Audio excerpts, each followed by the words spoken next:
know.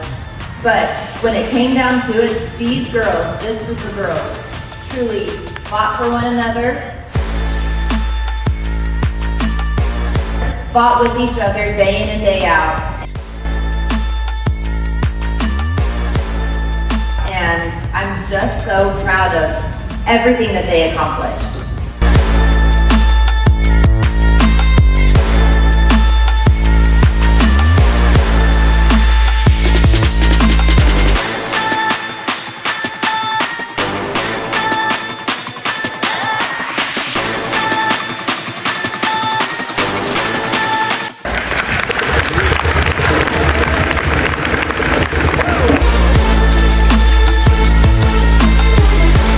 Just the fight and the grit and the determination of this team is like none other.